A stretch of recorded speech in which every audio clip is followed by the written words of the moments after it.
안녕하세요. 혹시 몸이 그 사람을 기억하고 있다는 느낌을 받아본 적 있으신가요? 마음은 거부하고 싶은데 몸이 거부하지 못하는 느낌이요. 제 얘기를 들으시면 참 밝히는 여자네 하실 수도 있겠지만 전 그랬던 경험이 있어요. 아닌 걸 알면서도 한참을 못 벗어났었죠. 저는 엄격하고 보수적인 부모님 밑에서 자랐어요. 대학 다닐 때까지도 통근이 있었고 주기적으로 방과 휴대폰을 검사하시던 부모님 덕분에 성인이 될 때까지도 남자라곤 잘 모르고 자라왔죠. 귀한 공주 취급만 받던 무남동녀 외등딸에다가 여중 여고 여대를 나와 남자랑은 말을 해본 경험 자체가 별로 없어서 다른 이성을 어떻게 대해야 하는지 전혀 몰랐었어요. 그러다 보니 첫 키스에 대한 로망이나 첫사랑 남자에 대한 로망이 엄청 컸죠. 드라마에서 보던 남자 주인공 같은 사람을 만나길 늘 꿈꿔왔어요. 현실과 이상이 다를 수도 있다는 걸 그땐 몰랐어요. 이성에 대한 호기심이 넘쳐났고 통금 시간 걱정 없이 밤새 노는 거에 대한 갈망이 엄청 컸죠. 대학 갈 때까지 수학여행 같은 때 말고는 외박도 한번 해본 적 없었어요. 친구 집에서 자고 오는 건 진짜 꿈 같은 일이었고요. 대학 가서도 부모님의 통제는 계속됐어요. 오히려 대학 가서 남자 함부로 만나고 다니면 안 된다고 더 심해졌죠. 그러다 어느 날 기회가 왔어요. 부모님이 일주일 동안 친구들과 해외여행을 가게 됐거든요. 부모님은 저 혼자 집에 두고 가는 게 영 찝찝하고 싫다며 가기 싫어하셨는데 옛날부터 부어오던 모임 계에서 가는 거라 어쩔 수 없이 가게 되셨어요. 그리고 저에게는 뜻하지 않은 일주일의 자유가 찾아왔죠. 그런 저에게 친구가 얼마 전 남자친구가 생겼다며 저랑 제 친구들한테 소개시켜주고 싶다고 하더라고요. 본인이랑 본인 남자친구 친구들이랑 같이 어울려 밤새 놀자고요. 들어보니 친구보다 8살 많은 사람이었는데 술 마시다가 만났다고 하더라고요. 친구 말이 나이는 많지만 돈도 많고 친구들도 다 괜찮고 능력도 좋다고 하더라고요. 32살이라는 나이가 좀 걸리긴 했지만 어차피 하루같이 노는 건데 뭐가 문제겠나 싶었어요. 그래서 거절하지 않고 놀러 나갔죠. 약속 장소에 가보니 친구와 친구 남자친구, 그리고 그 남자친구의 친구인 남자들이 저희를 기다리고 있었어요. 친구가 일부러 사람 수를 딱 맞게 불렀는지 남자 여자 수가 똑같더라고요. 친구의 남자친구와 그 친구분들은 다들 매너가 아주 좋았어요. 나이가 있어서 그런지 굉장히 어른스럽고 별거 아닌 거에도 여유가 넘쳐 보이더라고요. 거기다 외모는 다들 아주 동안이어서 32살이라고 얘기하지 않으면 누가 봐도 20대 중후반으로 보일 정도였어요. 기대했던 것보다 훨씬 괜찮아서 저나 친구들 모두 기분 좋아했어요. 그리고 그런 저와 친구들의 시선과 관심을 한몸에 받던 남자가 하나 있었죠. 자꾸만 눈이 가는 남자였어요. 묘하게 의식되는, 사람을 긴장하게 만드는 그런 사람이었죠. 다들 티는 안 내도 그 남자를 힐끔거렸어요. 저 역시 그분이 제일 눈에 들어와서 몰래 계속 훔쳐보고 있었어요. 그러다 예쁘장한 얼굴에 평소 남자친구가 끊이지 않던 친구가 그 남자에게 슬쩍 말을 걸더라고요. 관심 없는 척 귀를 기울여 보니 개인적인 것들을 막 이것저것 물어보고 있었어요. 저는 남자에게 먼저 말을 걸어본 경험이 없던 터라 혼자서 괜히 술만 홀짝 마시면서 그 남자의 반응을 살펴봤어요. 그리고 이미 선수를 빼앗긴 것 같아 못내 아쉬워하고 있었죠. 근데 친구의 질문에 단답으로 대답만 해주던 남자가 담배를 들고 일어서더라고요. 그렇게 친구는 그 남자분과 자연스럽게 대화가 끊겼어요. 그리고 자리로 돌아온 남자분은 자리가 비어있던 제 옆자리에 앉았어요. 너무 놀라 속으로 헉 했는데 그분은 아무렇지 않게 저에게 말을 걸더라고요. 남자랑 술 처음 마셔봐요? 왜 이렇게 똥마려운 강아지 마냥 긴장하고 있어요? 네? 저요? 릴렉스해요. 편하게. 가볍게 손으로 제 등을 쓸어내리면서 여유있게 웃는데 그 모습을 보니 긴장이 풀리기보단 오히려 더 긴장이 됐어요. 그래서 제대로 눈도 못 맞추고 대답도 잘 못한 채 어버버됐죠. 제가 계속 얼타고 있자 아까 이 남자분한테 먼저 말을 걸며 호감을 표시했던 제 친구가 얼른 선수를 치더라고요. 얘 워낙 순수해서 남자 한 번도 안 만나봤어요. 아마 남자랑 이렇게 같이 술 마시는 것도 처음일걸요? 저를 대신해 그 남자가 다정하게 말을 주고받는 친구를 보니 순간 속에서 열이 훅 올라오는 기분이 들었어요. 이대로 바보같이 술만 마시고 있다간 말 한마디도 제대로 못하고 이 남자를 뺏길 수도 있겠다는 생각이 들더라고요. 그래서 잘 못 마시는 술을 한 번에 들이키고는 제 안에 모든 용기를 끌어내서 저도 그 남자에게 조심스럽게 말을 걸기 시작했어요. 아무리 친구여도 양보하고 싶다는 생각은 안 들더라고요. 그래도 제가 나름 적극적으로 나오자 그분은 그런 제가 싫지 않은지 저에게 다시 관심을 보이기 시작했어요. 우리는 서로 연락처까지 주고받게 됐죠. 그리고 그날 이후로 부모님이 돌아오실 때까지 그 남자와 매일 만나게 됐어요. 남자를 만나본 게 처음이었던 저는 무서운 속도로 그 남자에게 빠져들었어요. 늦게 배운 도둑질이 밤새는 줄 모른다고 완전히 미쳐 있었죠. 심지어 스킨십도 거부하지 않고 전부 다 받아들였어요. 그런 제 모습이 낯설게 느껴질 정도였죠. 태어나 처음 겪어보는 감정이었어요. 모든 게 새로웠고 이런 기분이 들 수 있다는 게 놀라웠어요. 이 남자와의 키스도 스킨십도 잠자리도 모두 다 너무 좋아 미쳐버릴 것만 같았어요. 제 자신이 주체되지 않을 정도였죠. 그 사람은 그런 저를 예뻐해주고 마냥 귀여워해줬어요. 그리고 저는 이 사람에게 점점 더 집착하기 시작했죠. 이 사람 없는 인생은 생각하기도 싫었어요. 이 사람이 없으면, 이 사람을 만나지 못하면 금방이라도 죽을 것 같았어요. 마치 이 사람이 제 인생의 물 같았고 그 물이 없으면 전 말라 죽을 것 같았죠. 그래서 부모님이 돌아오시고 난 후로도 정신을 못 차리고 통금 시간도 어기고 부모님의 연락도 무시해가며 이 남자를 만났어요. 어려서부터 저와 친하게 지냈던 단짝 친구가 그런 제 모습을 보며 정신 좀 차리라고 경고할 정도였어요. 아무래도 좋은 남자가 아닌 것 같다고요. 하지만 친구의 말이 전 전혀 들리지 않았어요. 귀에도 안 들어오더라고요. 그러다 결국 부모님한테까지 걸리게 됐어요. 제가 8살이나 많은 남자를 만나 정신을 못 차리고 있다는 걸요. 당연히 부모님은 난리가 나셨고 당장 그 남자와 헤어지라고 화를 내셨어요. 저는 휴대폰도 뺏기고 외출 금지까지 당하게 됐죠. 부모님 때문에 며칠 동안이나 그 사람을 못 보니까 죽을 것 같더라고요. 미칠 것 같고 계속 초조했어요. 그래서 부모님 몰래 짐을 싸들고 새벽에 몰래 집을 나왔어요. 남자 하나 때문에 가출을 한 거죠. 그리고 남자친구가 혼자 살고 있던 집으로 달려갔어요. 다행히 남자친구는 그런 저를 따뜻하게 안아주고 받아줬어요. 그렇게 저는 남자친구가 살고 있던 오피스텔에서 함께 지내게 됐어요. 남자친구는 좋은 학교에 좋은 직장을 다니며 경제적으로는 전혀 부족함이 없는 사람이었지만 부모 없이 자란 고아였어요. 이렇게까지 올라오려고 남들보다 몇 배는 더 피나게 노력했다고 하더라고요. 전 그런 남자친구에게 가족 같은 존재가 되어주기 위해 더욱 애썼어요. 다니던 대학도 내팽개치고 남자친구한테만 매달려 있었죠. 출근하는 남자친구에게 아침을 차려주고 집안 곳곳을 청소하고 빨래 등을 하면서 마치 결혼한 신혼부부처럼 지냈어요.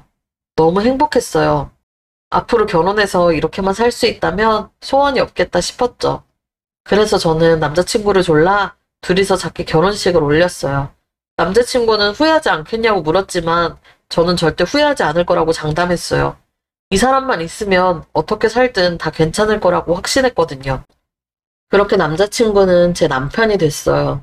앞으로는 더 행복한 일만 가득할 거라고 생각했죠. 하지만 저의 행복은 오래가지 못했어요. 남편한테는 저보다 더 중요한 게 많았거든요. 일, 회사, 친구, 술, 취미 등등이요. 결혼하고 얼마 안 됐을 때는 모든 시간을 저와 함께 보내더니 시간이 갈수록 저는 점점 뒤로 밀려났어요. 주말에도 일이 밀렸다며 회사를 가기도 했고 친구를 만나러 나가기도 했어요. 스트레스 받는다고 저만 집에 남겨두고 혼자 밤에 낚시를 가는 일도 빈번해졌죠. 같이 있는 시간이 줄어들면 줄어들수록 저의 불안감은 더 커져갔어요. 혹시 다른 사람을 만나면 어떻게 해야 하나, 바람이 난 건 아닌가 계속 불안했죠. 그러다 일요일인데도 불구하고 일 때문에 출근했던 남편이 늦은 시간에 퇴근에 들어왔는데 갑자기 남편 휴대폰이 보고 싶더라고요. 그건 뭐라 설명할 수 없는 촉 같은 거였어요. 그래서 남편이 샤워하러 화장실에 들어간 사이 남편 휴대폰을 열어봤어요. 속으로 계속 제가 틀렸길 바라며 통화 기록과 메신저 같은 거를 뒤져보는데 웬 여자와 다정한 말들을 주고받은 내용이 보이더라고요. 그리고 남편과 그렇게 대화를 주고받고 있던 여자는 한 명이 아니었죠. 알 수 없던 불안을 직접 두 눈으로 확인한 순간 저도 모르게 손이 떨려왔어요. 당장이라도 남편한테 따져 묻고 싶은데 그러면 절 떠날 것 같아 무서웠어요. 그날 이후 남편이 늦을 때면 저는 계속 불안해서 아무것도 하지 못했어요. 그러다 참다 못해 남편한테 화를 토해냈어요. 여자가 생긴 거 알고 있다고 당장 정리하라고 울면서 소리를 질렀죠. 남편은 그럴 일 없다며 오리발을 내밀었지만 전 이미 다 봤다고 얘기했어요. 그냥 여기서 그 여자들을 다 정리하면 봐줄 테니 제발 정리만 하라고 애원했죠. 저의 애원에 발뺌하던 남편은 오히려 뻔뻔하게 나오기 시작했어요. 자꾸 이렇게 숨막히게 굴지 말라고, 홧김에한 결혼이 후회될 것 같다며 자기를 옥죄지 말라고 하더라고요. 그 말에 더 이상 남편을 닥달할 수 없었어요. 남편은 언제고 저랑 헤어질 준비가 되어 있는 사람이었지만 저는 아니었거든요. 하루하루 남편이 정말 이혼하자고 할까봐 불안했고 용하다는 점쟁이를 찾아가 점까지 봤어요. 어떻게 하면 남편 마음을 붙들어 놓을 수 있는지 찾아가 물었죠. 근데 점쟁이가 그러더라고요. 포기해라. 너 같은 순진한 여자가 붙들 수 있는 그런 남자가 아니야. 이 남자 아주 강한 도화살을 타고났구나. 그러니 하루빨리 포기해. 네가 감당할 수 있는 그런 남자가 아니니까. 말도 안 돼. 방법이 아예 없어요? 없어. 이놈은 그렇게 살기를 타고난 놈이다. 네가 무슨 짓을 해도 이놈 마음을 다 채우지는 못해. 그래도 저는 다른 여자들이랑은 좀 다르지 않나요?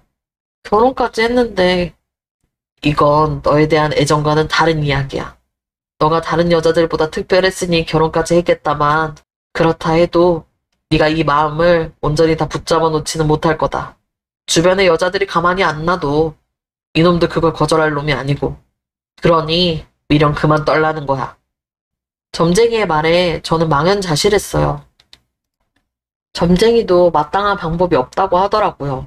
그냥 저한테 포기하라고 했어요. 괜한 고집에 인생 더 꼬이지 말라고요. 하지만 그 사람을 포기할 수 없었던 전 고민 끝에 애를 가져야겠다고 생각했어요. 절대 그 사람을 포기할 수 없었거든요. 그리고 아무리 남편이 오는 여자 안 맞고 가는 여자 안 잡는 사람이어도 자신의 아이가 생기면 다른 데 한눈 팔지 않고 가정에 충실할 것 같다는 생각이 들었어요. 그리고 그런 제 바람을 하늘이 알았는지 임신을 계획한 지 6개월 만에 정말로 선물처럼 아이를 갖게 됐죠. 임신을 했다는 제 말에 남편은 매우 기뻐하며 축하해줬어요. 정말 얼마 동안은 제 생각대로 저에게 충실했어요. 전에 연락하며 만나던 여자들도 전부 정리한 눈치더라고요. 다행이다 싶었고 배 안에 있는 아기가 목덩이처럼 느껴졌어요. 하지만 그 역시도 오래가지 못했어요. 임신한 지 3개월쯤 됐을 때 남편은 다시 슬금슬금 집에 늦게 들어오기 시작했고 혹시나 하며 남편의 휴대폰을 보니 역시나 다른 여자와 바람이 났어요. 그래서 남편 몰래 그 여자 번호를 알아내서 그 여자에게 만나자 부탁을 했어요. 그리고 만나러 나가서 내 남편은 유부남이니 더는 만나지 말아달라고 이야기를 했죠. 근데 그랬더니 그 여자가 저한테 그러더라고요. 알아요, 유부남인 거. 그리고 우린 그쪽이 생각하는 그런 깊은 관계가 아니에요. 그냥 서로 자고 싶을 때 만나는 사이예요. 소위 잠자리 파트너라고 알죠? 뭐 그쪽도 알겠지만 그 사람이 워낙 잘하잖아요. 서로 그 부분이 너무 잘 맞아서 다른 거 없이 그냥 그것만 하는 사이예요. 그러니까 이런 부탁하지 마세요. 더는 불편하게 연락도 하지 말고요. 서로 자다가 질리면 알아서 안 만날 거니까요. 그리고는 아무 말도 못하고 앉아있는 저를 보더니 그냥 가버렸어요. 그 여자가 가고 저는 한참 동안 일어나지 못하고 카페에 앉아있었어요. 내가 아닌 다른 여자를 만나 잠자리를 했을 남편을 생각하니까 가슴이 무너지는 것 같고 눈물만 나더라고요. 그래서 집을 나오고 난 후로 연락하지 않던 친구에게 몇 년 만에 전화를 했어요. 결혼 전부터 남편과 만나는 걸 반대하던 친구라 연락하기 좀 그랬지만 마음이 너무 힘드니까 절 위해주던 친구 얼굴이 제일 먼저 떠오르더라고요. 그렇게 몇 년 만에 친구를 만났어요. 친구는 제 전화에 바로 달려나왔고 우리는 서로 끌어안고 엉엉 울었어요. 저는 친구에게 그동안 있던 일을 모두 털어놨어요. 집을 나와 결혼을 했다는 것과 그런 남편에게 다른 여자가 끊이지 않았다는 것, 그리고 임신을 한 것까지 모두 다요. 친구는 제 말에 많이 놀란 눈치였어요. 못 본 사이에 얼굴이 아주 엉망이 됐다면서 앞으로 무슨 일이 있으면 무조건 자기한테 연락하라고 하더라고요. 그런 친구 덕분에 조금은 숨통이 트이는 기분이었어요. 제 얘기를 들어주는 존재가 있다는 게 조금은 위로가 되더라고요. 그리고 친구의 조언대로 남편한테 애를 생각해서라도 더 이상은 다른 여자를 안 만났으면 좋겠다고 강하게 부탁했어요. 근데 제가 그렇게 말하니까 남편이 어차피 이러다 말 거라고 이런 거 하나하나 신경 쓰지 말라고 하더라고요. 그럼 저만 더 피곤하고 힘들 거라고 자기가 다른 마음이 있어서 다른 여자를 만나는 게 아니니 이런 식으로 자신을 통제하는 걸 그만하라고 했어요. 숨 막히고 답답하다고 제발 미련하게 굴지 좀 말라고 하더라고요. 하지만 제가 울면서 배 부여잡고 이 아이마저 부모 없는 아이로 키우고 싶은 거냐고 말하니 그 말이 충격적이었는지 더는 그 여자에 연락하지 않는 눈치였어요. 다시 며칠은 가정에 충실하더라고요. 물론 그것도 며칠 못 갔지만요. 점쟁이의 말처럼 남편은 여자 없이는 도저히 못 사는 건지 주변의 여자들이 가만 놔두질 않는 건지 또 바람이 났어요. 그래서 저는 전보다 더 불어나온 배를 붙잡고 남편과 바람난 여자를 만나러 나갔어요. 그리고 몇 년 만에 잊고 있던 친구를 만나게 됐죠. 남편과 바람이 난 여자는 제 대학 친구였어요. 남편을 처음 만났던 날 제 남편한테 먼저 호감을 표시했던 그 친구요. 전혀 생각지도 못했던 사람과 마주하니 무슨 말을 어떻게 해야 할지 모르겠더라고요. 하지만 그 친구는 제가 남편의 와이프인 걸 이미 다 알고 있었는지 전혀 놀라지 않은 것 같았어요. 오히려 저를 보면서 여유롭게 웃더라고요. 오랜만이다. 임신 4개월 차라더니 생각보다 배가 더 나왔네. 애는 여자래 남자래? 친구의 말에 저는 아무 말도 못하고 있었어요. 그랬더니 친구가 그러더라고요. 옛날에 너 참 예뻤었는데 이제 보니까 아줌마 다 됐다 얘. 에이 그러니 네 남편이 한눈을 팔고 다니지. 신경 좀 써. 얼굴이 그게 뭐니? 뭐라고? 너 너무 당당한 거 아니야? 내가 당당하지 못할 게 뭐가 있는데? 걱정 마. 너한테서 네 남편 안 뺏을 거니까. 그냥 우린 노는 거야. 서로 즐기는 거지. 너 지금 그걸 말이라고. 너는 아직도 참 순진하구나. 그냥 내가 너 대신해서 네 남편 즐겁게 해준다고 생각해. 그렇게 생각하면 네 마음이 좀 더 편할 거야. 덕분에 나도 즐겁기도 하고. 근데 네 남편 진짜 키스 잘하더라. 잠자리는 말할 것도 없고. 네가 왜 그러고 사는지 알겠어. 아마 내가 너였어도 포기 못했을 것 같아. 그래도 아는 사람이랑 바람나서 얼마나 다행이니. 그냥 좋게 좋게 생각해. 그 친구는 그렇게 말하고 가버렸어요. 친구의 말에 전에 만났던 남편의 파트너라는 여자가 했던 말이 떠오르더라고요. 그리고 평생 이런 일이 반복되겠다는 생각이 들었어요. 절망적이었죠. 제가 아는 사람과 제 남편이 바람났다는 사실을 감당하기 힘들었어요. 혼자 울면서 집으로 돌아가는데 갑자기 아랫배가 아팠어요. 걷지도 못할 정도로 배가 아파왔고 온몸이 덜덜 떨려서 길에 주저앉게 됐죠. 그러니까 제 옆을 지나가던 한 아줌마가 제 배를 보더니 어디 아픈 거냐며 바로 119에 신고를 해주셨어요. 그리고 전 구급차에 실려 병원에 갔죠. 뱃속에 있는 아이한테 무슨 일이 생기는 건 아닌지 불안해하다가 정신을 잃었고 다시 정신을 차렸을 땐 이미 아이는 유산된 후였어요. 뒤늦게 연락받고 병원에 달려온 남편에게 저는 원망을 쏟아냈어요. 모두 다 남편 탓이라고 울면서 소리를 질렀죠. 남편은 애가 유산될 줄 몰랐다며 자신이 미안하다고 사과를 했어요. 그리고 제 마음의 안정을 찾을 수 있도록 제 옆을 계속 지켜줬죠. 하지만 아이까지 잃고 나니 남편 얼굴이 꼴도 보기 싫었어요. 몸도 마음도 너무 지쳐가는 기분이었죠. 그래서 결혼 후 처음으로 진지하게 남편과의 이혼을 고민했어요. 이렇게 살다간 제 자신이 말라 죽을 것 같더라고요. 그래서 유산한 지 한 달쯤 됐을 때 사는 게 너무 우울하고 힘들어서 저는 연락했던 단짝 친구한테 만나달라고 연락을 했어요. 아이를 유산했다는 제 말에 친구는 바로 한 달을 매 저희 집으로 찾아와 줬어요. 친구가 절 보더니 대체 네가 뭐가 모자라 이렇게 살고 있냐고 이제 그만 부모님께 돌아가고 남편과는 당장 이혼하라고 하더라고요. 애한테는 미안하지만 차라리 유산된 게 잘된 일일지도 모른다고 하면서요. 그리고 저 역시 이제 그만해야겠다 싶었어요. 너무 힘들고 엄마 아빠도 보고 싶더라고요. 그렇게 절 위로해주던 친구는 남편이 퇴근한 걸 보고는 집으로 돌아갔고 저는 퇴근하고 온 남편한테 이혼을 선언했어요. 더는 못하겠다고요. 헤어지자는 제 말에 남편은 꽤 큰 충격을 받은 것 같았어요. 제 입에서 그 말이 나올 줄 몰랐는지 자기를 버리는 거냐고 가족이 되어준다고 하지 않았냐며 절 붙잡고 울더라고요. 자기도 자기가 왜 이러는지 모르겠지만 절 사랑하는 마음만큼은 변하지 않았다고 헤어지기 싫다고 매달렸어요. 하지만 전 이혼하지 않고 다시 잘 살아본다고 해도 남편이 바뀌지 않을 것 같았어요. 또다시 바람을 피울 것 같았죠. 근데 처음으로 제 앞에서 울면서 애원하는 남편을 보니 마음이 약해지는 기분이 들었어요. 그리고 그런 제 마음을 눈치챈 건지 남편이 얼른 절 끌어안더라고요. 제발 다시 생각하라고요. 남편은 울면서 아무 말도 못하고 있는 제 눈물을 닦아주며 입을 맞추었어요.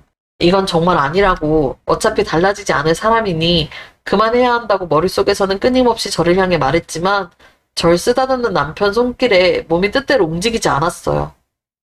첫 키스도 첫 남자도 이 남자였고 이 사람은 저에 대해, 제 몸에 대해 너무 잘 알고 있었어요. 저는 끝내 남편을 거부하지 못했어요. 결국 한 번 더 남편을 용서하게 됐죠. 그런 저에게 남편은 다신 한눈 팔지 않겠다며 맹세를 했어요. 그리고 진짜 한 몇 달간은 가정에 충실하는 모습을 보여줬죠.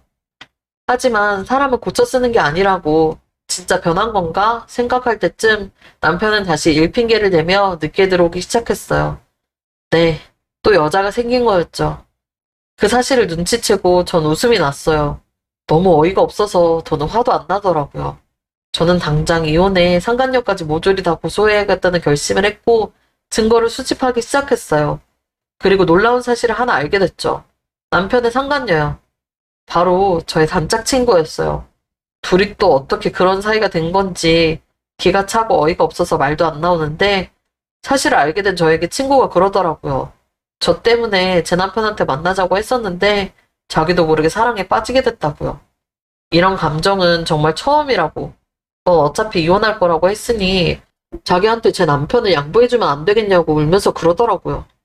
세상에 믿을 사람 하나 없다더니 그 말 틀린 거 하나 없다 싶었어요.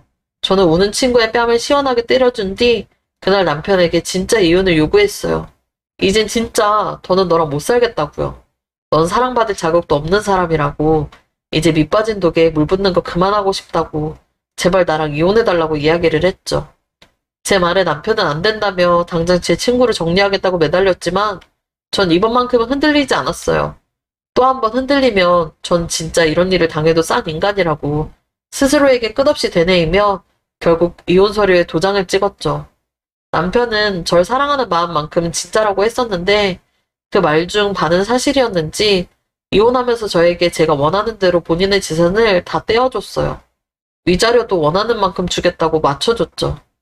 그리고 법적으로 완전히 남남이 되던 날 남편은 저에게 상처 줘서 미안하다고 진심이라며 사과를 했어요. 그렇게 남편과 이혼을 한 뒤 저는 거의 10년 만에 부모님께 연락을 했어요. 남자에 미쳐서 부모님까지 버리고 집을 나갔던 저를 부모님은 다 용서해 주셨어요. 그동안 대체 얼마나 고생을 한 거냐며 저를 보듬어 주셨죠. 그리고 남편과 이혼을 한 후 남편을 사랑한다던 제 단짝 친구는 저에게 찾아와 행패를 부렸어요. 어떻게 그 많은 돈들을 다 떼어갈 수 있냐며 저에게 찾아와 난리를 쳤죠. 그리고 저에게 찾아왔던 걸 전남편에게 들켜 결국 전남편과도 헤어진 것 같았어요. 제 전남편과 헤어지고 완전 폐인이 됐다는 소문이 동네에 파다하더라고요.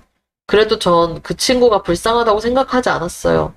어차피 그 사람 마음속에는 아주 큰 구멍이 있어서 그 누구로도 채울 수 없을 거라고 생각했었거든요.